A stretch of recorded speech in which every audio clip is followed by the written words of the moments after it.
বন্ধুরা আসুন আজ বানাই নিরামিষ আলুর দম। আর এমন স্বাদের নিরামিষ আলুর দম খেলে পেঁয়াজ রসুন দিয়ে আলুর দম খাওয়ার ইচ্ছে একদমই চলে যাবে। কড়াইতে সর্ষের তেল গরম করে নিয়েছি। এতে এখন আগে থেকে সেদ্ধ করা আলু দিয়ে দিচ্ছি। আলুগুলো আমি হাফ করে সেদ্ধ করে নিয়েছি।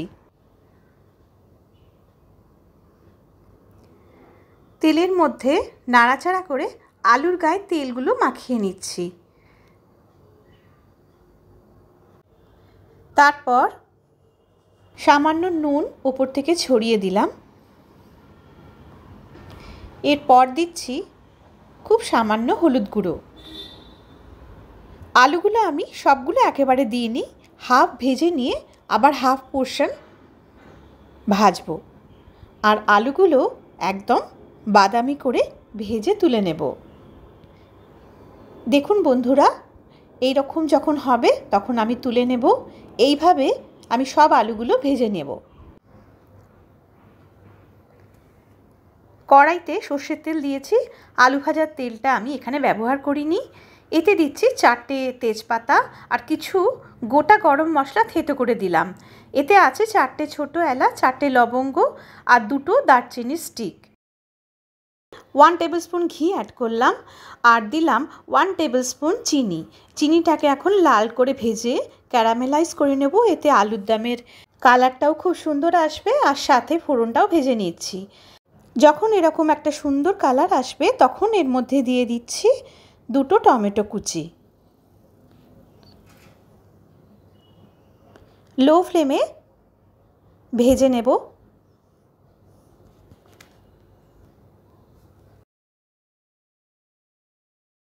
2 টিস্পুন আদা বাটা জলে গুলে দিয়ে দিলাম। তারপর সব একসাথে ভাজবো।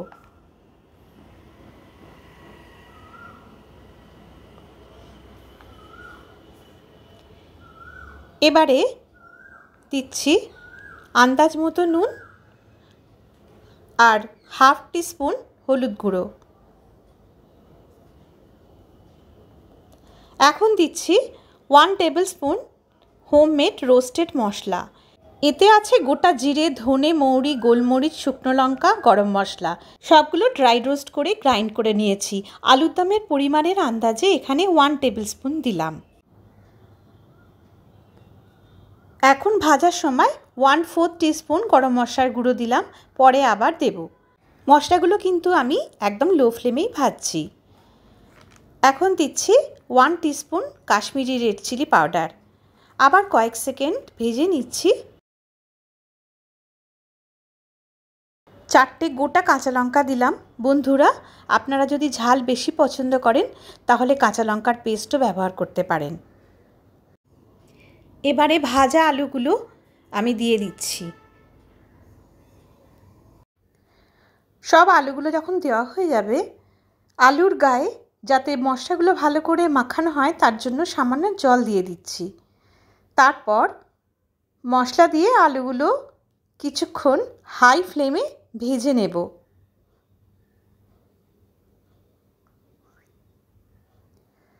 দেখুন বন্ধুরা, এইভাবে ভাজতে ভাজতে যখন মনে হবে বেশ ভালো করে আলুর গায়ে মশলা মাখানো হয়ে গেছে তখন জল অ্যাড করব। মশলা দিয়ে আলুগুলো ভাজা হয়ে গেছে, এখন আমি জল অ্যাড করব। এখানে আলুর দমে যেহেতু আলু জল টেনে নেয় তাই জলটা একটু বেশি করেই মেশাতে হবে। তারপর কিছুক্ষণ ফুটতে দেব। যখন আলুর দম ভালো করে ফুটে উঠবে, পাশাপাশি 1 টেবিল স্পুন ঘি গরম করে নিচ্ছি।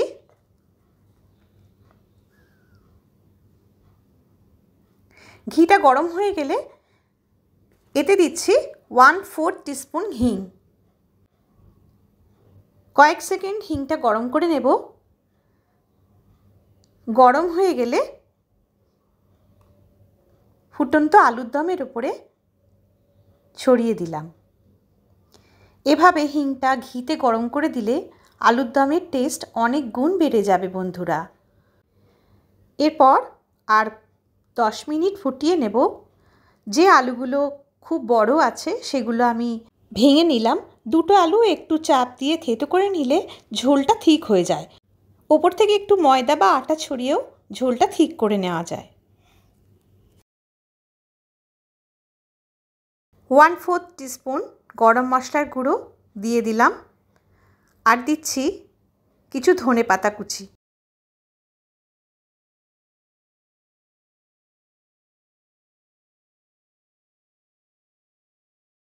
বন্ধুরা, আলুর দম একদম হয়ে এসেছে, এবারে নামিয়ে ফেলবো। লুচি পরোটার সাথে খান বা রাধাবল্লভী কচুরির সাথে খান, এমনভাবে আলুর দম বানিয়ে একবার ট্রাই করুন বন্ধুরা, মুখে এর স্বাদ লেগে থাকবে। আমার বন্ধু হয়ে পাশে থেকে জানাবেন কেমন লাগলো। ভালো থাকবেন, সুস্থ থাকবেন। আবার আসবো রকমারি খাবারের রেসিপি নিয়ে।